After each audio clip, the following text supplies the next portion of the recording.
Vamos passar ao ministério da palavra. Eu quero que você abra a sua Bíblia, por gentileza, no segundo livro de Reis, no capítulo 20. E nós vamos ler do versículo 1 até o 11. O texto sagrado diz: por esse tempo, Ezequias adoeceu de uma enfermidade mortal. O profeta Isaías, filho de Amós, foi visitá-lo e lhe disse: assim diz o Senhor, ponha em ordem a sua casa, porque você morrerá, você não vai escapar. Então Ezequias virou o rosto para a parede e orou ao Senhor, dizendo: ó Senhor, lembra-te de que andei diante de ti com fidelidade, com coração íntegro, e fiz o que era reto aos teus olhos. E Ezequias chorou amargamente. Antes que Isaías tivesse saído do pátio central, a palavra do Senhor veio a ele dizendo: volte e diga a Ezequias, príncipe do meu povo: assim diz o Senhor, o Deus de Davi, seu pai, ouvi a sua oração e vi as suas lágrimas. Eis que eu vou curá-lo, e ao terceiro dia você subirá à casa do Senhor. Acrescentarei 15 anos à sua vida e livrarei das mãos do rei da Síria, tanto você quanto essa cidade. Defenderei essa cidade por amor de mim e por amor a Davi, meu servo. Isaías disse mais: peguem uma pasta de figos. Eles a pegaram e a puseram sobre a úlcera. E Ezequias recuperou a saúde. Ezequias perguntou a Isaías: qual será o sinal de que o Senhor me curará e de que ao terceiro dia subirei à casa do Senhor? Isaías respondeu: este é o sinal que você receberá do Senhor, para indicar que Ele cumprirá o que prometeu. Você quer que a sombra se adiante 10 graus? Ou que retroceda 10 graus? Ezequias respondeu: é fácil a sombra adiantar 10 graus, mas que não seja assim. Pelo contrário, que ela retroceda 10 graus. Então o profeta Isaías clamou ao Senhor, e ele fez retroceder 10 graus a sombra lançada pelo sol declinante no relógio de Acás. Meu Deus, nós suplicamos graça e favor do Senhor. A ação, a orientação e aquela aplicação personalizada que só o Teu Espírito, o Espírito da verdade, pode fazer. Declaramos nossa dependência no Senhor, na ação e na manifestação da Tua graça, para que, mais do que uma orientação, exortação e encorajamento, possa haver, de fato, resposta, possa haver alinhamento à Tua palavra e aos Teus princípios. Nós oramos em nome de Jesus. Amém. Amém. Bom, eu quero chamar a sua atenção especificamente, dentro de toda essa história, com todo o contexto, nós vamos avaliar, para a frase que já aparece no versículo 1. Ponha em ordem a sua casa. O tema da minha mensagem hoje é colocando a casa em ordem. Estamos falando a respeito de família e eu quero adiantar que a expressão casa aqui está relacionado às questões familiares. Obviamente, não se tratava da casa material, física, né? A Ezequias, como rei, não faltavam serventes e ajudantes para manter a ordem, a decoração do palácio. Não é disso que Deus está falando e acredito que nenhum de nós teria dúvida em relação a isso. No entanto, eu tenho visto muitas pessoas, muitos pregadores ao longo dos anos, tentar espiritualizar demais a frase ponha a sua casa em ordem. Tenho visto gente falar a respeito, né, do conceito de que isso significa estar pronto e preparado, espiritualmente falando, porque a morte se aproximava. Mas eu quero te mostrar que, na verdade, a vida de Ezequias como alguém temente a Deus era exemplar. Não é disso que Deus está falando. Tenho visto muita gente falar a respeito de põe a casa em ordem. Olha, um dos elementos que você precisa antes de chegar o dia da sua partida, é que não só a sua vida de fidelidade a Deus esteja em ordem, mas também a sua vida de serviço. Mas como a gente pode observar, olhando a vida de Ezequias, ele também, né, não teve muita coisa que a gente possa apresentar como deficiente nessa área de serviço. Ele foi um instrumento de avivamento para a sua geração. Eu quero que você comece já olhando comigo que essa declaração de Deus a respeito de casa está falando de família, né? É muito importante que a gente entenda isso. E eu entendo a reação de Ezequias, quando ele vira para a parede e chora ao ouvir o decreto de que sua morte era iminente. Um dia desse alguém me perguntou: pastor, qual a grande lição que o senhor acha que a pandemia nos deixou? Né? E eu falei para essa pessoa: eu creio que a maior lição que a gente pode destacar é a efemeridade, é quão passageira é a vida. A verdade é que todos nós estamos numa fila, aguardando a hora de partir. Ninguém sabe qual é a sua senha e nem o momento que será chamado. E talvez essa seja a única fila que nós seríamos gentios o suficiente para não disputar as primeiras vagas. E fica à vontade se quiser ir na minha frente, né? Mas a verdade é que é algo sobre o qual nós não temos controle. Eu imagino o Ezequias cheio de planos e de repente ele recebe a notícia. Acabou. Ele vira para a parede, ele ora e chora. Nas minhas contas, Ezequias tinha nessa ocasião 39 anos de idade. Uma conta que não é difícil a gente fazer. Porque em 2 Reis, capítulo 18, verso 2, a Bíblia diz que ele viveu 54 anos. E nós lemos que nesse dia ele recebeu 15 anos de bônus. Então você pega os 54 anos de idade que ele tinha quando morreu, subtrai os 15 anos de bônus que ele ganhou nesse dia, 39 anos. A gente ouve isso meio que de uma forma comum dos homens, que quando você está em torno dos 40, a sensação é agora que começamos a construir alguma coisa na vida. Ninguém está querendo partir aos 40. Quando ele vira para a parede e chora, é porque bateu o desespero. É alguém que está dizendo, eu não esperava que isso acontecesse agora ou dessa forma. Mas o que eu e você precisamos entender é que todos nós, justamente porque a Bíblia diz que a vida é como a erva, seca-se a erva, cai a sua flor, né? A vida é passageira, nós precisamos viver do início ao fim. Né? Desde o momento do nosso encontro com Deus, ou aqueles que ainda não tiveram, tem que priorizar isso, nós precisamos viver prontos para a partida, que nós não sabemos quando é que vai acontecer.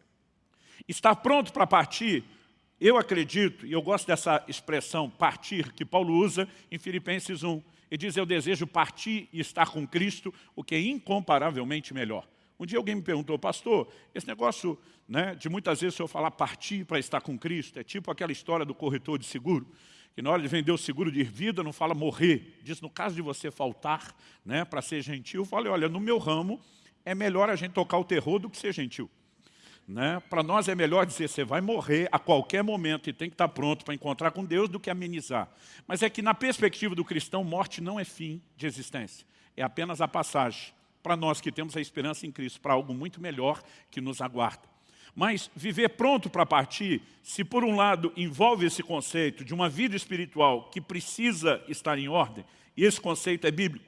Por exemplo, o apóstolo Paulo em 2 aos Coríntios, no capítulo 1, no capítulo 5, perdão, ele diz a partir do verso 1, pois sabemos que se a nossa casa terrestre desse tabernáculo se desfizer, ele está falando do corpo, temos da parte de Deus um edifício, uma casa não feita por mãos humanas, eterna nos céus.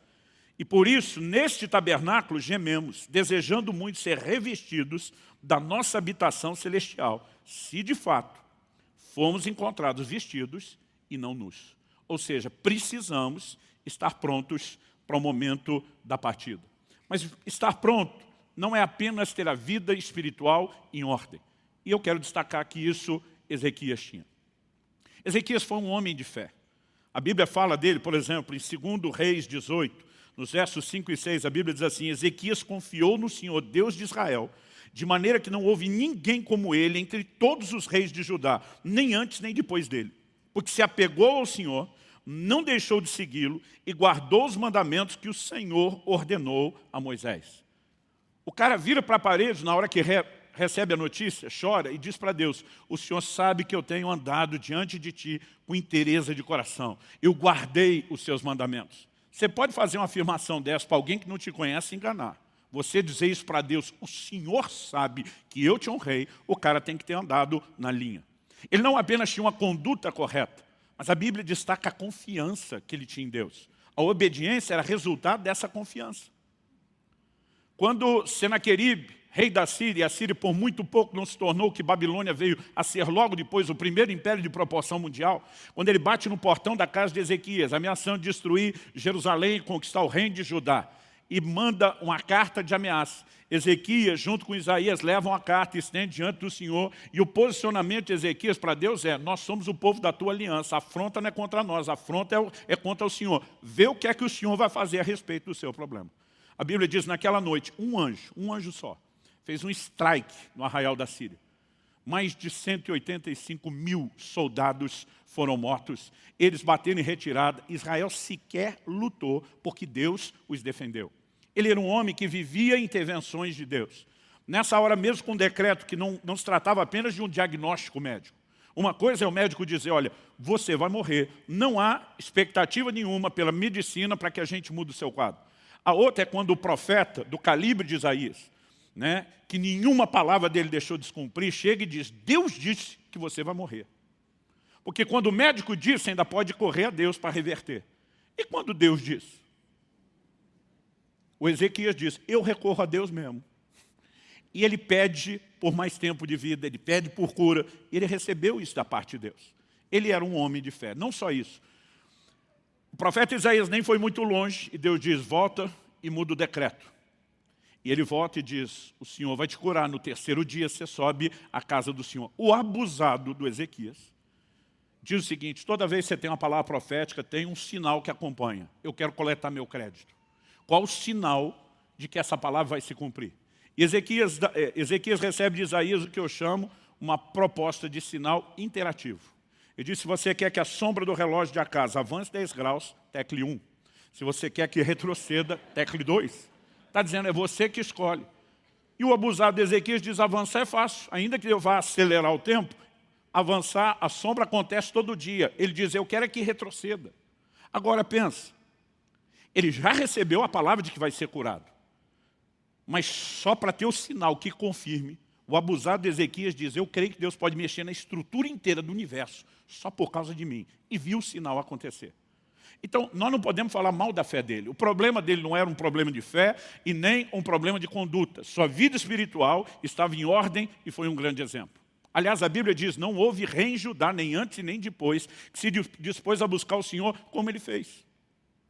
Ah, pastor, será que botar a casa em ordem, então, pode ser que tenha a ver com a questão de ministério, de trabalho? Como eu falei antes, não.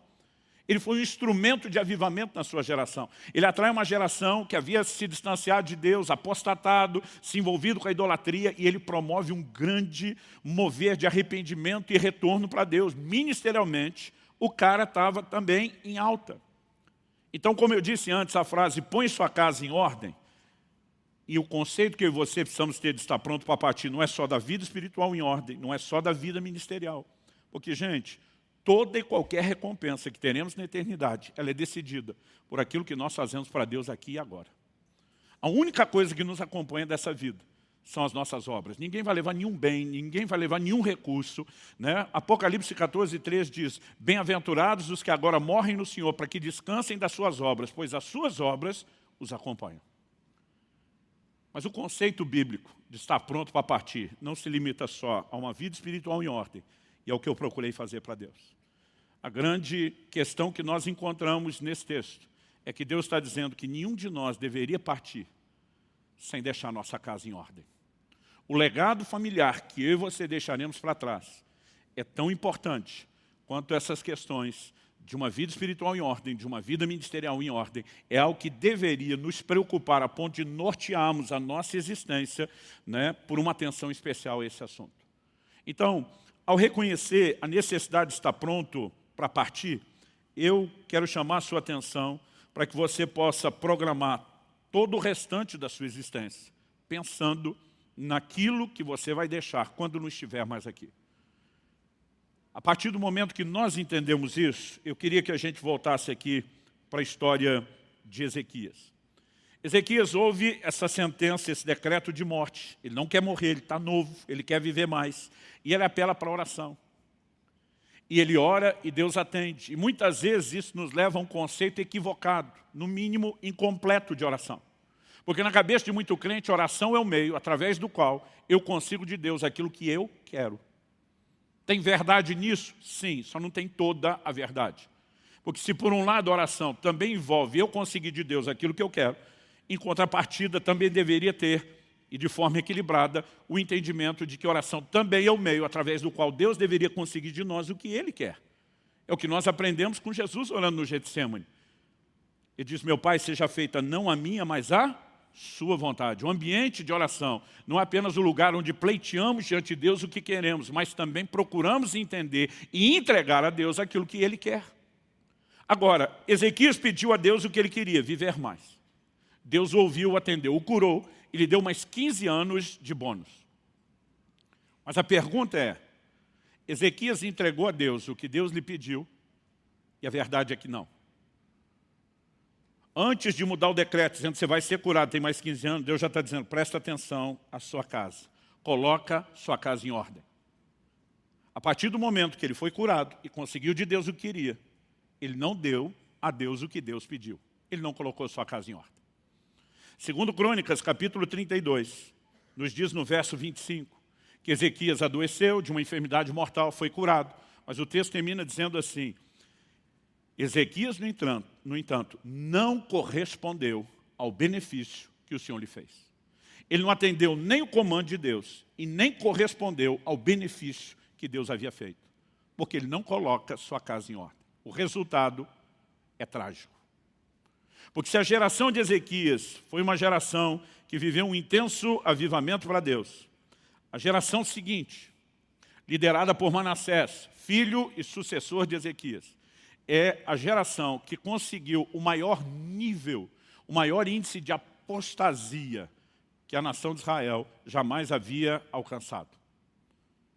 A coisa se torna tão séria na próxima geração que em Jeremias, no capítulo 15, no versículo 4, nós vemos Deus responsabilizando o juízo de uma geração inteira, e Deus responsabiliza uma única pessoa, um dos raros casos na Bíblia, onde você vai ver o destino de uma geração sendo relacionado a decisões de uma pessoa.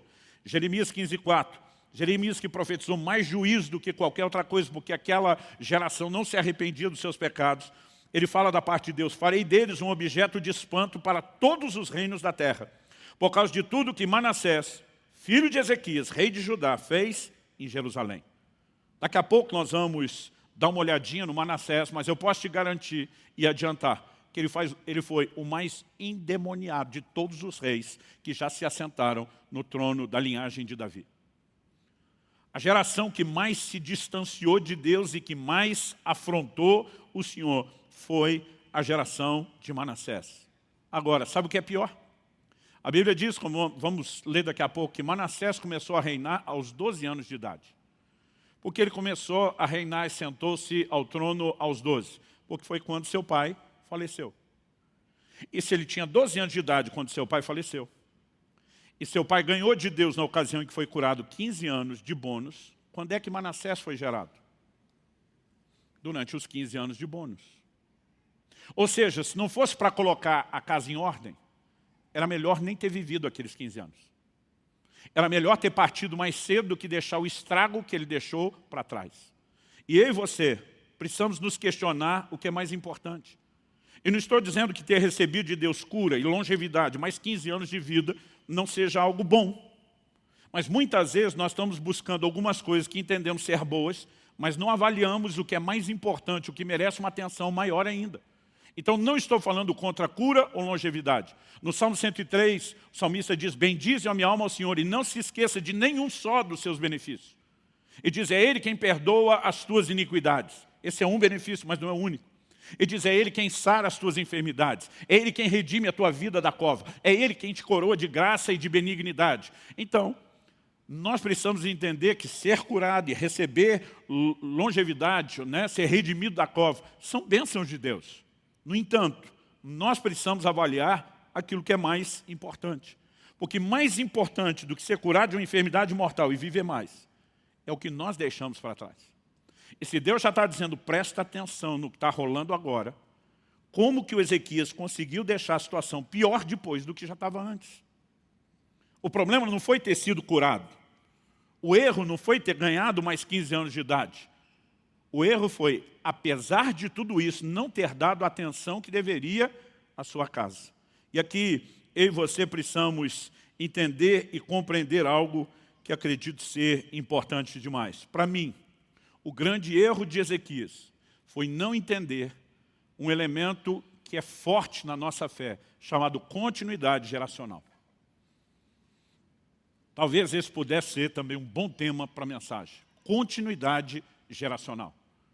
A Bíblia diz que os patriarcas, a quem Deus fez as primeiras promessas a respeito do reino de Deus, eles morreram na fé, saudando as promessas de longe. Eles não viriam nas suas gerações o cumprimento da promessa, porque o plano de Deus é multigeracional.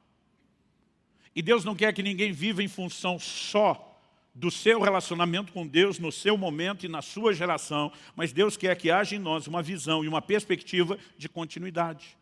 E acredito que esse foi o grande erro de Ezequias, não entender a continuidade geracional. Vamos voltar lá em 2 Reis, capítulo 20. 2 Reis, capítulo 20. E agora vamos ler a partir do versículo 12. A gente leu até o 11, que é quando ele recebe o sinal da sombra no relógio de Acás.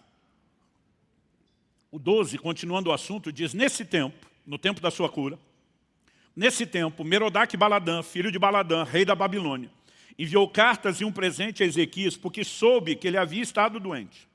Ezequias recebeu bem os mensageiros e lhes mostrou toda a casa do seu tesouro, a prata, o ouro, as especiarias, os óleos finos, o seu arsenal e tudo o que havia nos seus tesouros.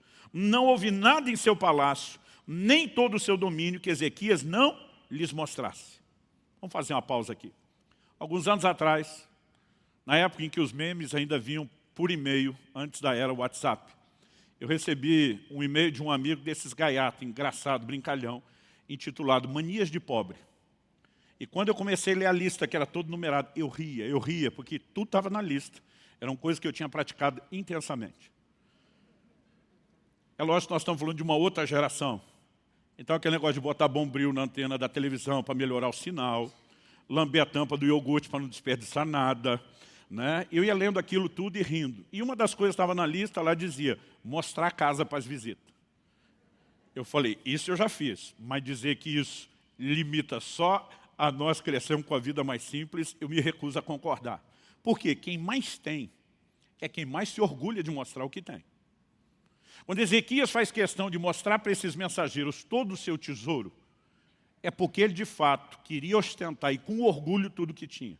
Então ele recebe as visitas, mostra tudo que tem. Então logo os visitantes foram embora. Verso 14 diz, então o profeta Isaías foi falar com o rei Ezequias e lhe disse, que foi que aqueles homens disseram e de onde vieram?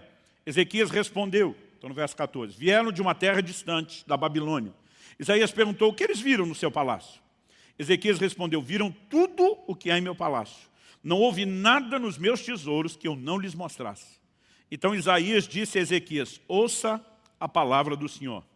Eis que virão dias em que tudo o que houver no seu palácio, isso é, tudo que os seus pais ajuntaram até o dia de hoje, será levado para a Babilônia, não ficará coisa alguma, diz o Senhor. Pensa se você queria receber uma palavra profética dessa. Tudo, não só o que você juntou, material e financeiramente ao longo da sua vida, mas tudo o que seus pais juntaram, toda a herança que veio. E aqui ele está falando todo o tesouro do reino, desde as conquistas de Davi, de quem Ezequias era descendente. Ele diz, vai tudo para a Babilônia, para o lugar desses mensageiros que viram tudo que você tem. Não vai sobrar nada, não vai ficar coisa alguma. Eu não queria receber uma palavra profética dessa, mesmo não tendo os tesouros dele. No verso 18 a coisa piora.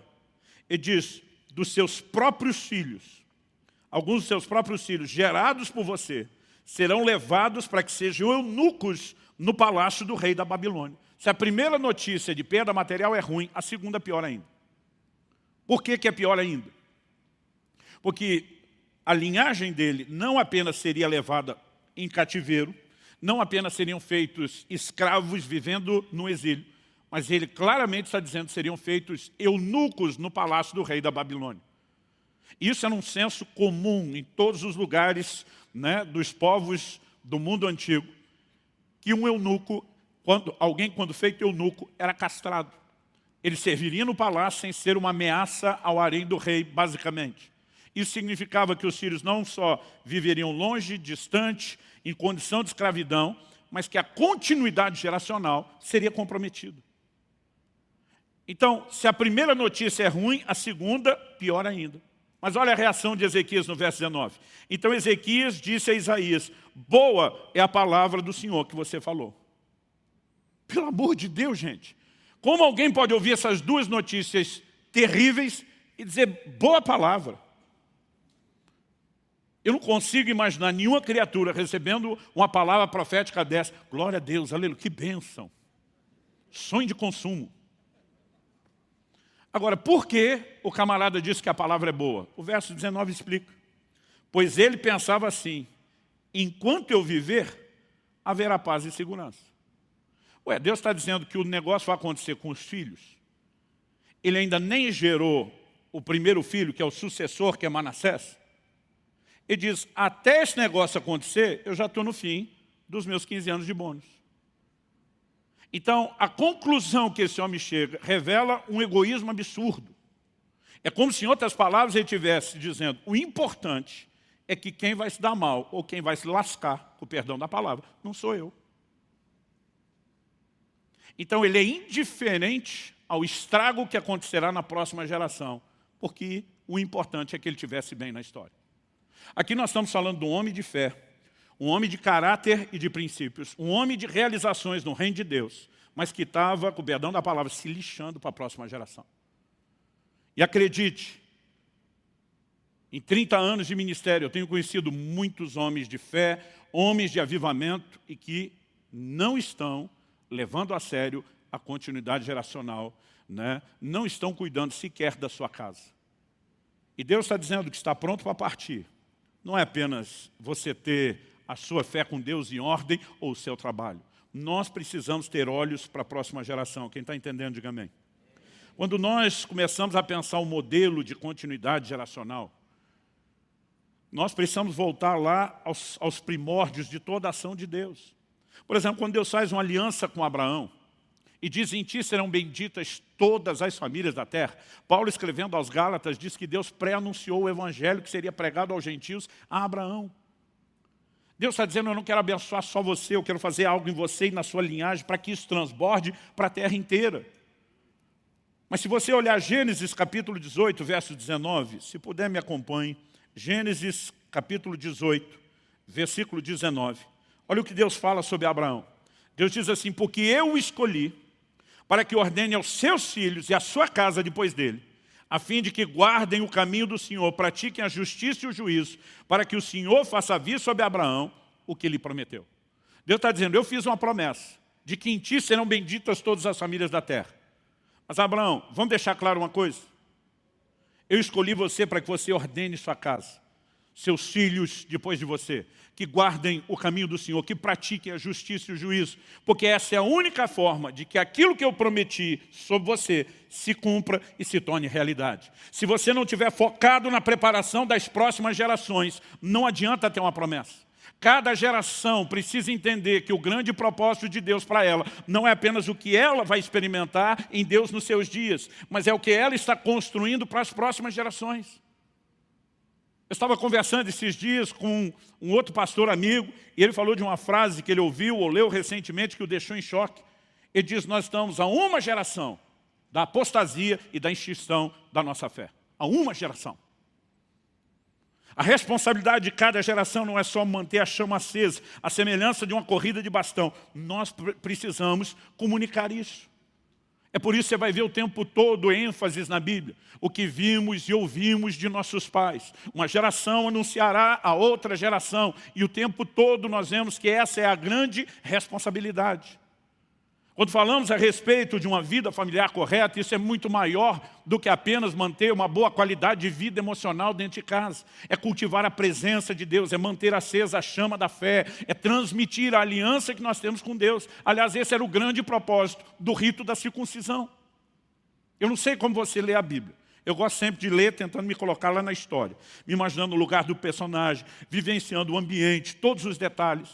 E não só para mim, mas com muitos homens, né, com quem eu já conversei a respeito. Dá um desespero na gente quando a gente está lendo o Velho Testamento e vê os detalhes do processo da circuncisão.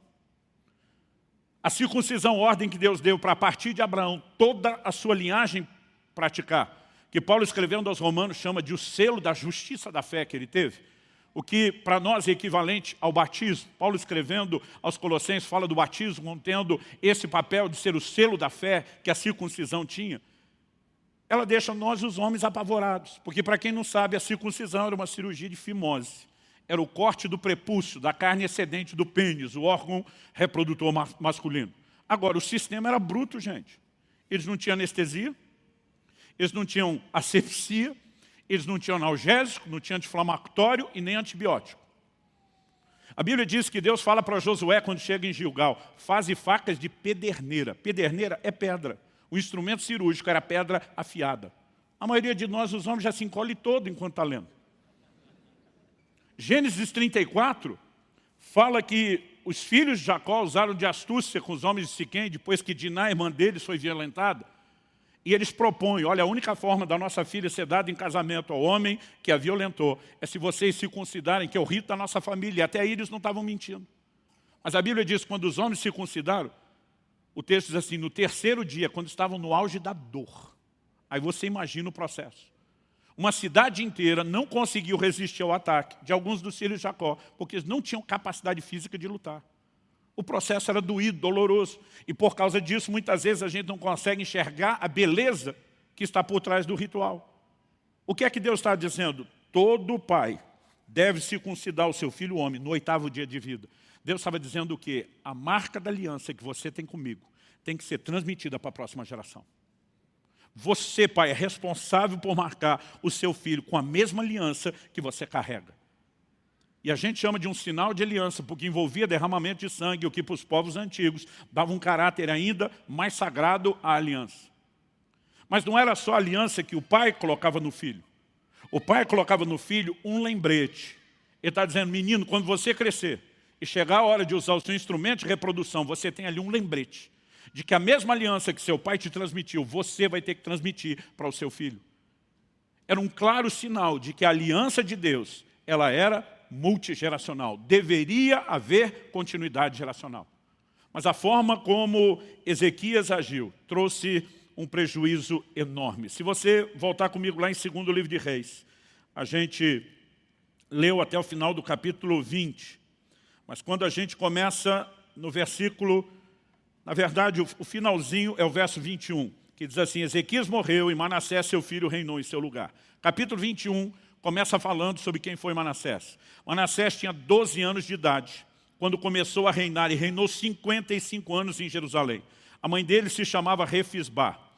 Fez o que era mal aos olhos do Senhor, segundo as coisas abomináveis das nações que o Senhor havia expulsado de diante dos filhos de Israel. Deixa eu fazer uma pausa aqui no final desse verso 2. Uma das instruções que Deus mais repetiu para aquelas gerações, né, a que saiu do Egito e a partir da próxima que entrou em Canaã foi, não façam conforme os costumes dos povos dessas terras.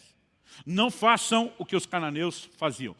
Era talvez a ênfase e a instrução mais repetida. A Bíblia diz que eles fizeram segundo as coisas abomináveis daquelas nações. Verso 3, agora falando de Manassés, pois reconstruiu os lugares altos, eram os lugares de culto idólatra, que Ezequias seu pai havia destruído. Levantou altares a Baal, fez um poste da deusa Zerá, como que Acabe, rei de Israel, havia feito. Prostrou-se diante de todo o exército dos céus e o serviu.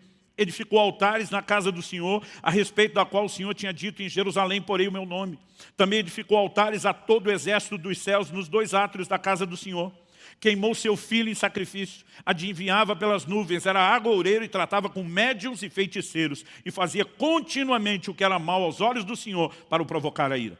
Também pegou a imagem de escultura da deusa Zerade que ele tinha feito e a colocou no templo, a respeito do qual o Senhor tinha dito a Davi e seu filho Salomão, neste templo e em Jerusalém, que escolhi de todas as tribos de Israel, porei o meu nome para sempre. E não farei com que os pés de Israel andem errantes, longe da terra que dei aos seus pais, desde que eles tenham cuidado de fazer segundo tudo que lhes tenho mandado, e conforme toda a lei que Moisés, meu servo, lhes ordenou. Eles, porém, não ouviram. E o verso 9 diz, Manassés, de tal modo os levou a andar errantes, que fizeram pior do que as nações que o Senhor tinha destruído de diante dos filhos de Israel. Essa geração não apenas faz o que os cananeus fizeram, eles conseguem a façanha de fazer pior. Ou seja, se a geração de Ezequias viveu um avivamento divino, a geração de Manassés, a seguinte, viveu um avivamento maligno.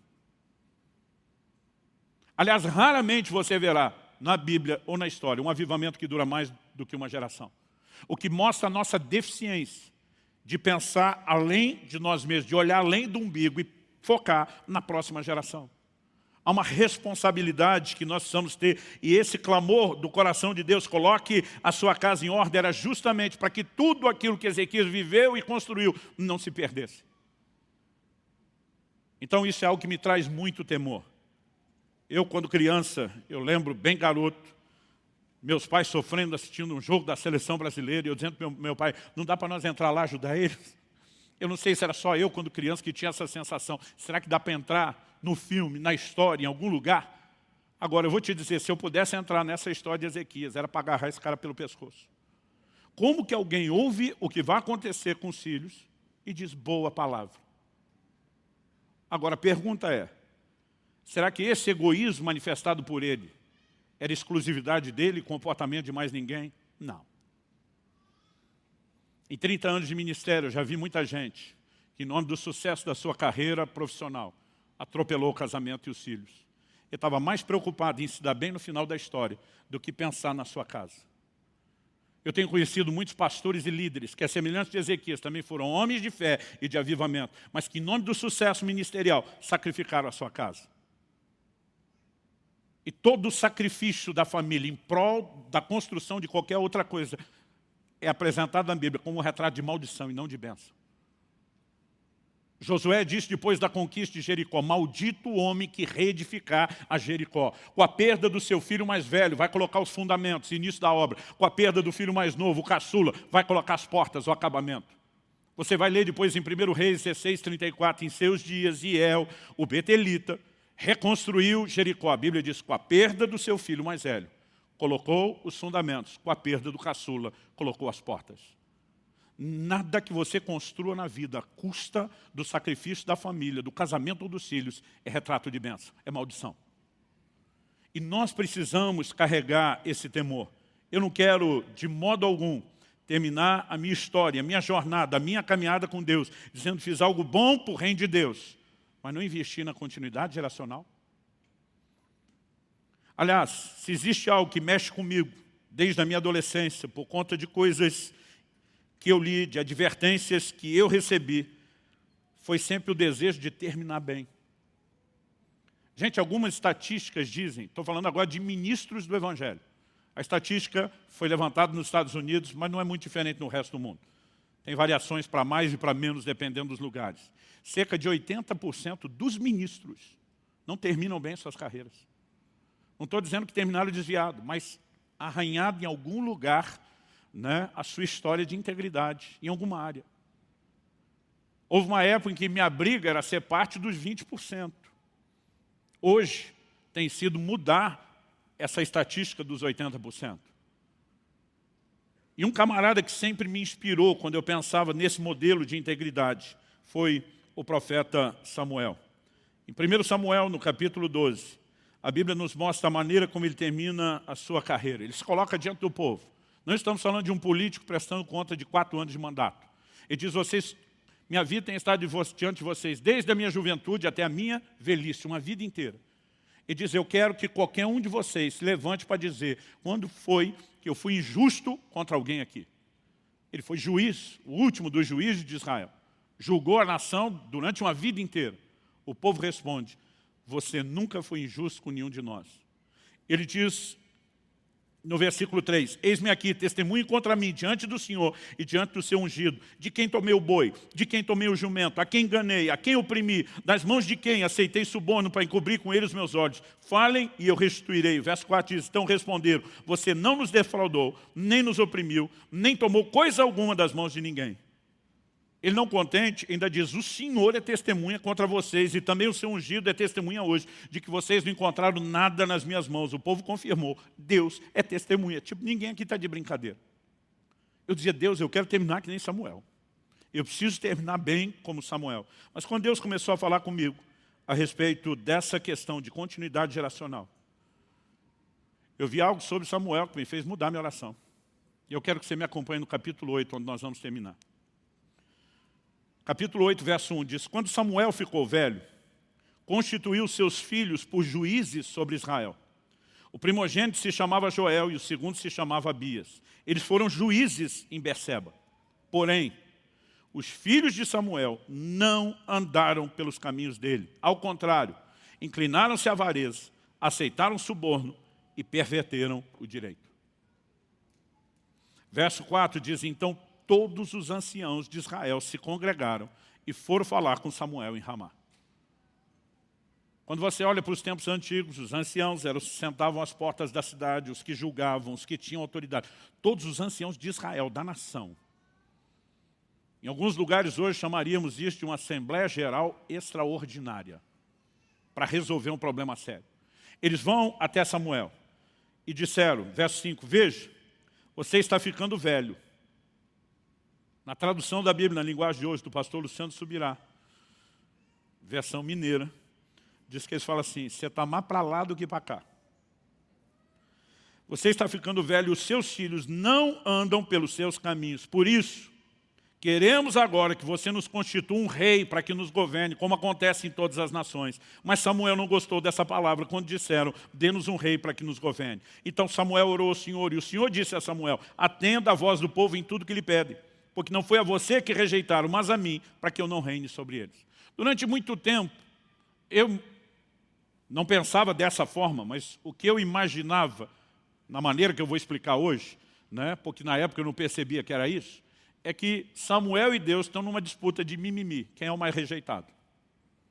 Samuel vai, não é nem para oração, é para choração. Pois é, Deus, estão aí me rejeitando, agora querem um rei. Deus diz, pior do que você, eu fui mais rejeitado nessa história.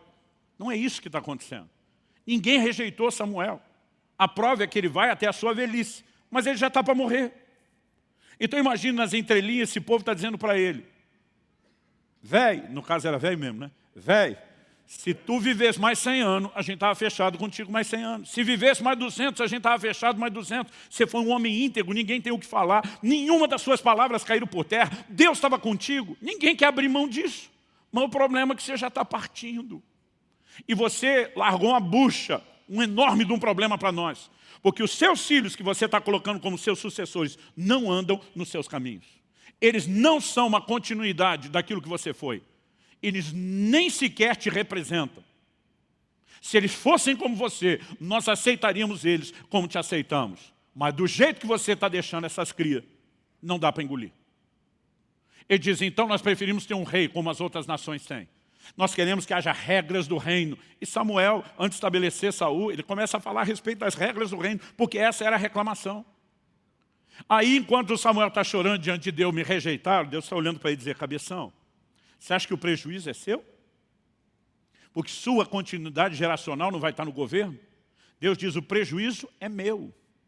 Quem está perdendo sou eu. Estou perdendo uma geração que não ouvirá minha voz, porque você não preparou os seus filhos para liderarem o meu povo para me obedecer. E eu e você precisamos entender que, no final das contas, lucro ou prejuízo tem mais a ver com aquilo que nós deixamos do que com aquilo que nós fizemos.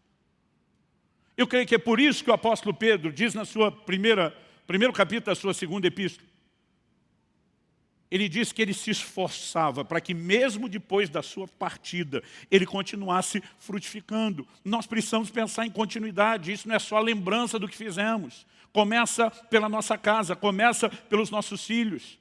Nós temos a responsabilidade de transmitir a chama da fé, uma aliança com Deus, paixão, né, pelo Senhor ao coração da próxima geração. Quem está entendendo, diga amém. Então, na hora que eu e você partimos, o maior sucesso não diz respeito ao que eu e você construímos, mas aquilo que nós deixamos, principalmente não só em termos da nossa fé, mas da continuidade da nossa fé nos nossos familiares. Não é um assunto que nós possamos ignorar. E eu não estou aqui para te apontar o dedo ou jogar pedra em você. Se essa é uma área que você tem tropeçado e falhado, encontre nisso uma oportunidade de corresponder com Deus, de se arrepender e de se alinhar. Levar os filhos a Cristo é a maior missão de todo e qualquer pai. A Bíblia diz, pais, criem os vossos filhos na admoestação do Senhor. Nós precisamos levá-los a viver a fé.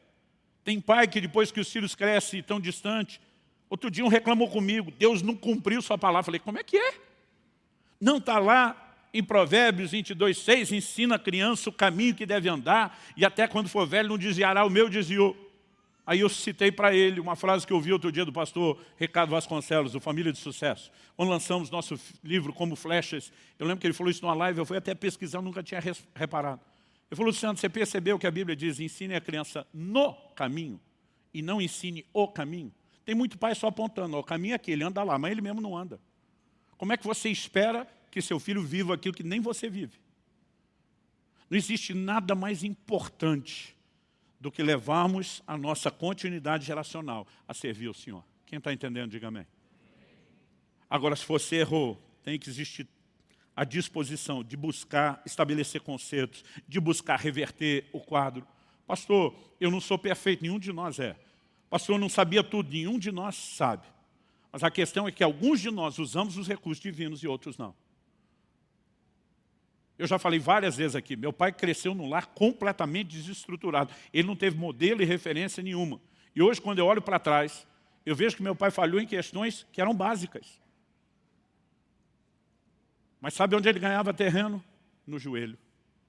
O tempo todo ele estava diante de Deus dizendo, eu não sei como fazer, eu nunca vi um modelo funcional de perto, eu preciso da ajuda dos céus. Eu preciso que o Senhor haja no coração de meus filhos. A gente ouvia ele o tempo todo dizendo, eu não gerei filho para o pecado, eu não gerei filho para o mundo, eu não gerei filho para o diabo e nem para o inferno. Eu gerei filhos para Deus.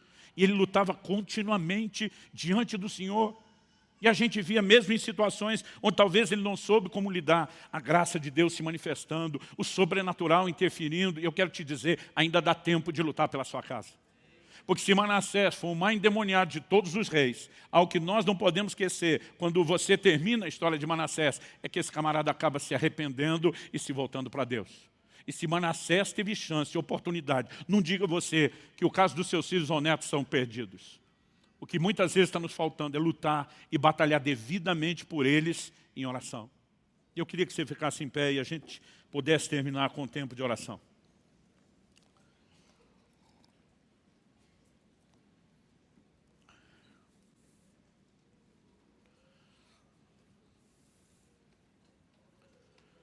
Bom, nesse culto especificamente, eu estou com a alegria de ter meu filho aqui. E eu queria que ele viesse dar uma palavrinha e nós vamos orar. Quando minha neta nasceu, eu olhei para ele e falei, eu fiz a minha parte de deixar você no caminho e botar o bastão na sua mão. Agora é sua responsabilidade transmitir o bastão da fé para a próxima geração. Falei, eu vou estar lá como intercessor, talvez com a consciência e a maturidade de hoje, orando mais pelos netos até do que orava pelos filhos. Mas eu falei, a responsabilidade é sua. Não deixe a peteca cair.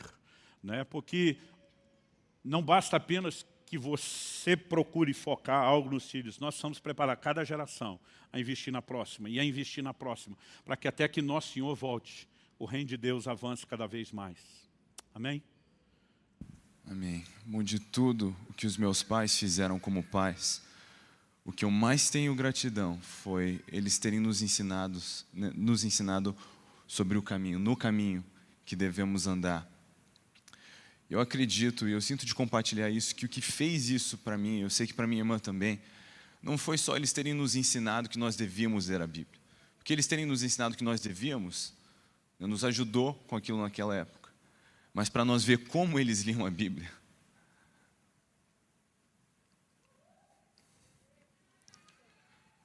Não foi eles terem nos ensinado acerca de orar, foi ver eles orando.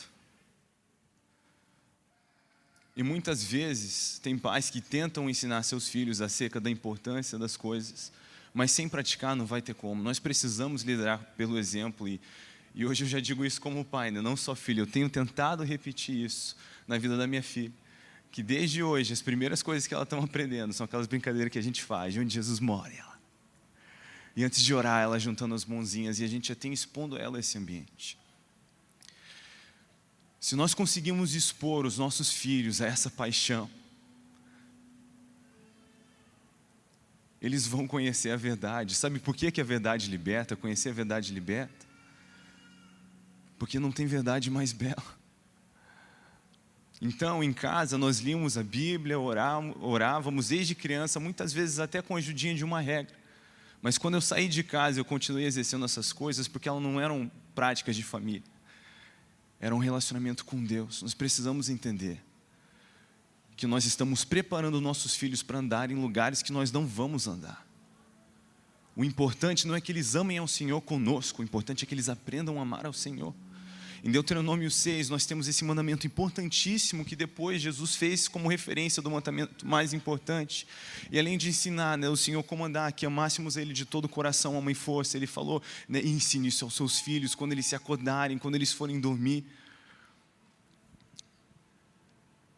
Diante do noivo, ninguém pode ter uma lanterna acesa com óleo emprestado. Nós temos essa responsabilidade individual e precisamos preparar nossos filhos para isso. O meu motivo de maior gratidão, Pai, foi o seu ensino e o seu exemplo. Meu maior gratidão, Mãe, o seu ensino e o seu exemplo. Eu não sei quantas vezes, mesmo quando o papai viajava e estava fora, eu vinha conversar com você e você falava para mim, explicava sobre o que ele estava fazendo. Comparava ele com o que eu estava assistindo nos Storykeepers, o desenho da igreja, falava do apóstolo Paulo e eu pensava, uau, papai é meu herói. Eu não sei quantas vezes a gente abriu a porta do quarto, eu lembro disso tantas vezes, ver você lendo a Bíblia e chorando. E às vezes criança perguntar, está tudo bem? E você dizia sim, Deus só está falando comigo aqui. Esse exemplo foi demais. Você vai observar mesmo em Josué, agora conduzindo o povo. Antes disso, você vê que ele sempre estava com Moisés, antes mesmo de ser escolhido como aquele sucessor, ele já estava seguindo Moisés. Mas quando ele é o líder, você vai ver o tempo inteiro Josué dizendo como Moisés dizia, como Moisés fazia. E eu queria trazer esse lembrete prático de que nós precisamos liderar pelo exemplo. Porque o que mais machuca, e na minha experiência, mesmo fora do Brasil e aqui, quando eu vejo pessoas afastadas, sem brincadeira, assim, mais da metade do tempo, foi ser machucado com hipocrisia. Meus pais diziam isso, faziam a gente fazer isso, mas não viviam isso. Nós precisamos dar esse exemplo. Isso é chamativo, é convidativo.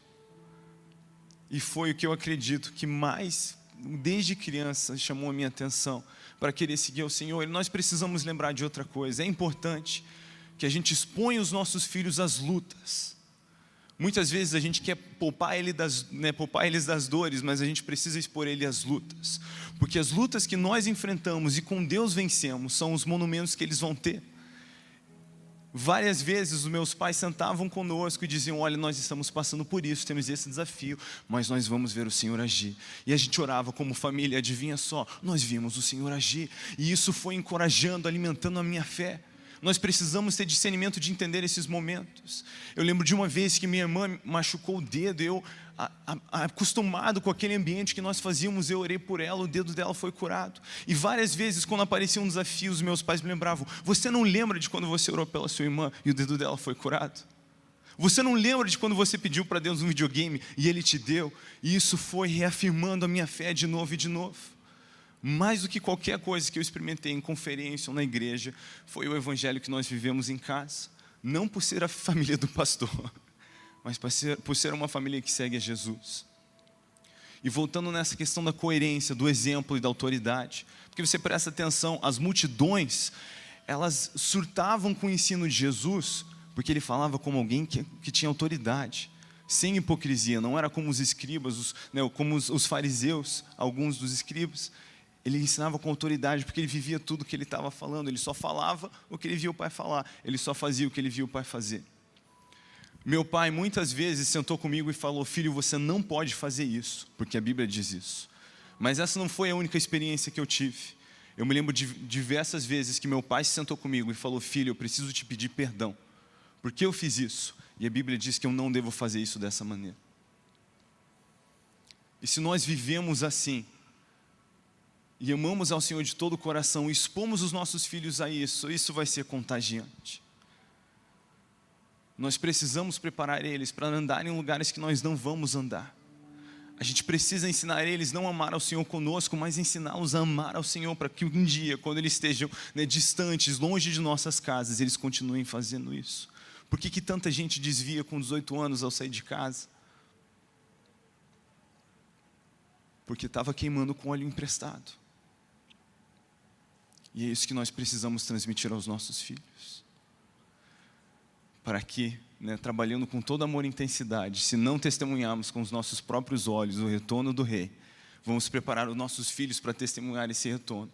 Se não ver esse retorno, para preparar os seus filhos para ver a volta do Senhor Jesus, até que Ele venha. Precisamos amá-lo de todo o coração, ensinar os nossos filhos a fazer o mesmo. Com toda energia, toda intensidade, até a última flecha. Porque não tem outro motivo para estarmos aqui senão esse. Essa tem que ser a prioridade de nossas vidas. E eu quero lembrar isso para você hoje, pai, como filho. Eu estou dizendo aqui, diante dos meus pais, a coisa mais importante que eles me deram Foi um ensino acerca do Senhor e o exemplo. Não teve viagem, não teve presente, não teve aniversário, não teve brinca, não teve nada mais importante do que isso. E é exatamente isso que é a minha oração, que eu quero dar isso para os meus filhos. Hoje eu só tenho a primeira, a minha filha, mas todos os dias a minha oração é: Senhor, me ajuda a educá-la, criá-la além da minha capacidade. Eu preciso da sua mão, do seu auxílio. Porque eu não estou só, meus filhos são flechas, eu estou preparando eles, eu já digo eles plural, pensando nos que a gente vai ter, né? Tem a primeira. Mas essa é a minha visão, de preparar os meus filhos para o reino. Eles são guerreiros, eles vão ser enviados. E eu sei que eles vão caminhar em dias mais difíceis do que os meus dias. Né? Moisés preparou um Josué para andar em lugares que ele não ia andar. Nós precisamos entender isso. E com o auxílio de Deus, preparar os nossos filhos para amar e servir ao Senhor, em mesmo lugares que nós não vamos caminhar. Você recebe essa palavra?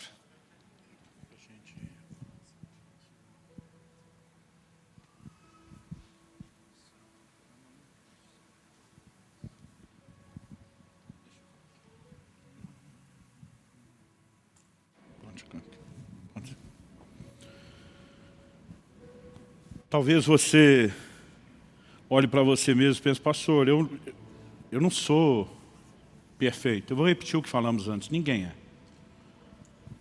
Talvez muitas das coisas que marcaram meus filhos não foram aquelas que a gente só fazia direito, mas aqueles momentos onde com vergonha a gente chamava e dizia: papai errou, papai falhou. Quando a gente se dispõe a ser modelo, a gente tem que conseguir inspirá-los até na forma como a gente conserta aquilo que fizemos de errado. Eu chamei minha filha aqui também, porque um dia desse um pastor me perguntou: Luciano, qual a sua maior realização ministerial? Eu falei: cara, tu já teve mais de 50 países, já plantou igrejas, já tocou tanta gente, são tantos milhões de visualizações, livros espalhados. Para onde você olha que você tem a sua maior realização ministerial? Eu falei para ele: minha realização ministerial são 2 pessoas. A minha maior são 2 pessoas servindo a Deus, os meus filhos. Porque se tivesse feito tudo o que fiz e não tivesse conseguido ajudar eles, eu estaria numa situação delicada diante de Deus. Aliás, o próprio Paulo fala sobre aquele que almeja o episcopado. Ele diz: tem que governar bem sua casa. Porque se não sabe cuidar da sua casa, como é que vai governar a igreja de Deus? E nós temos um trato aqui com todos os pastores. Isso não significa que os filhos não possam vir ter problemas. Eles têm escolhas, a capacidade de fazer escolhas. Mas nós temos um trato. Ao menor sinal de qualquer problema familiar, seja no casamento ou em relação aos filhos, para tudo. Porque não existe nada mais importante do que eles. E eu sei que hoje, depois de 30 anos de ministérios, com os filhos crescidos, eu não pregava sobre essas coisas no início da minha caminhada, porque alguns pastores olhavam e diziam: depois que seus filhos passarem a adolescência, a gente conversa. E eu agora tenho chamado, alguns deles têm dito: e aí, vamos continuar aquela conversa? Porque agora tem uma história que respalda isso. E eu vou repetir: o meu propósito não é jogar nada na sua cara, é tentar te inspirar. Eu gostaria que eles orassem pelos filhos, pelos netos de muitos de vocês. Eu creio que Deus vai incendiar a nova geração. Minha alegria hoje não é só vê-los tão crentes quanto eu fui, é vê-los mais crentes do que eu fui. E nós podemos sonhar com isso e viver isso juntos. E eu espero te encorajar. Eu sei que eu estou passando uns minutinhos aqui, mas eu creio que o que estamos fazendo diante do reino espiritual é muito importante, tem muito peso. E eu gostaria que eles pudessem orar. Você quer falar alguma coisa? Eu quero falar: oi gente, tudo bem? Muitas vezes as minhas amigas no colégio perguntavam, quando elas escutavam as experiências que a gente vive como família, e muitas vezes elas vinham para mim e falavam: Lissa, mas a personalidade de vocês não choca? Vocês não têm conflito? Gente, vocês não têm noção, não só a gente tem conflito, não só a gente tem que resolver, tem que aprender a lidar, não ter um coração que se ofende facilmente, aprender a comunicar bem, mas a gente também vive de uma maneira que é para ajudar os outros, servir os outros. Então a gente cresceu vendo famílias que precisavam de restauração e de restauração. Então por que a gente acredita tanto na família? Mesmo vendo que muitas vezes existem coisas desafiadoras, é porque a gente sabe que na nossa fraqueza a força do Senhor é glorificada. Então nesses momentos em que a gente mais não sabia o que fazer, eram os momentos que a gente falava, uau, se não for Deus a explicação, não tem outra. Quando a gente via desafios muito grandes, eram realmente um palco para a manifestação e para a glória de Deus. Então, eu quero te dizer, por maior que pareça o desafio que você está enfrentando, maior será o seu testemunho. Talvez você fale, se você não tem noção das sementes que foram plantadas, de quanta coisa vai ter que ser arrancado, e talvez eu realmente não conheça e não saiba, mas eu sei que Deus conhece profundamente e que é tempo de plantar novas sementes que vão gerar muito fruto para a glória de Deus.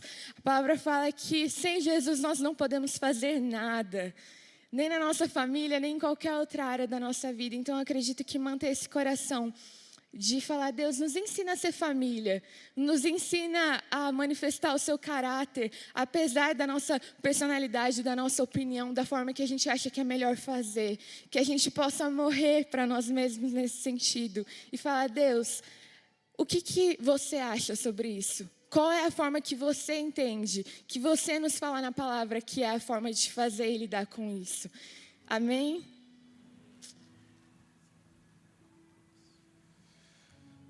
Senhor, nós te agradecemos pela sua voz que nos conduz, a tua mão que nos guia, nos protege. Pai, nessa manhã nós te pedimos que o Senhor nos ajude, o Senhor nos dê força como pais, a transmitir a verdade do teu evangelho aos nossos filhos, que eles possam viver te amando em primeiro lugar e amando o seu próximo, a obedecer os seus mandamentos, a sua grande comissão. Senhor, nos dá graça nessa manhã para todos aqueles que têm sentido que eles não têm o que é suficiente para transmitir aos seus filhos. Pai, eu peço que o Senhor derrame da sua graça, o teu Espírito, como a tua palavra nos diz, é aqueles que nos traz o que dizer, mesmo diante de reis. Nós pedimos da mesma sabedoria para educar e criar os nossos filhos, que mesmo quando a gente não sabe como fazer, a sua mão e a sua graça estejam sobre nós e nos ajude a fazer isso da melhor maneira e da maneira mais eficaz, mesmo quando nós não conseguimos ver os dias, os lugares que eles irão caminhar, o Senhor já sabe exatamente pelo que eles vão passar. Nos ajuda a discipular os nossos filhos profeticamente, preparando eles para que a sua igreja vai vivenciar. E Senhor, eu também peço que o Senhor possa restaurar a honra na nossa geração, que filhos saibam e aprendam a honrar seus pais. Nós sabemos que isso vem de ti, que isso te agrada. E nós pedimos pelo mover do teu Espírito, que reconecta o pai a seu filho e o filho aos seus pais, em nome de Jesus. Amém. Amém. Senhor, eu peço que os olhos do nosso coração sejam abertos para a revelação de quem Cristo é. Senhor, que nada nos cative mais do que a sua beleza e o seu caráter. Eu peço realmente por um batismo de amor nesse dia, por paixão por Jesus, Senhor, que nós possamos enxergar tantas riquezas, que o Senhor nos chamou, que isso seja natural e que os outros possam enxergar isso na nossa vida. Meu Pai, eu oro pela representação aqui de cada filho, que nós possamos, à semelhança de Jesus, encontrar alegria na submissão, alegria na obediência. Senhor, eu peço que a Tua palavra seja manifesta em nós quando fala que o Senhor transformaria o coração de pedra num coração de carne, que a gente possa ver uma geração quebrantada, que entende que existem líderes que vão enxergar além da nossa visão, que vão além do que nós já sabemos e que a gente possa ter alegria na submissão. Nós oramos pela Tua promessa de que o coração dos pais e dos filhos seriam restaurados, em nome de Jesus, nesse dia e para a glória de Deus. Amém. Pai, nós oramos por milagres em cada casa. Se até Manassés encontrou lugar de arrependimento, nós queremos que não há nada que não possa ser mudado ou revertido na história dessas famílias. Mas não suplicamos apenas que o Senhor faça isso sozinho, Oramos por um despertamento que levem pais e avós a cooperarem contigo e a interagir intensamente com o Senhor, em jejum, em oração, em guerra espiritual, para que o destino da próxima geração seja profundamente afetado. O Senhor falou ao nosso coração que seriam dias não apenas de ensino sobre família, mas onde ventos de restauração soprariam sobre essa casa. E eu oro por cada um dos meus irmãos e irmãs nesse lugar, por aqueles que nos acompanham pela transmissão. Eu oro pelo toque de vida do Espírito Santo. Em nome de Jesus. Em nome de Jesus. E para a glória de Deus. Se você crê e concorda, diga amém. Se você recebe essa palavra, diga eu recebo, em nome de Jesus. Glória a Deus. Glória a Deus.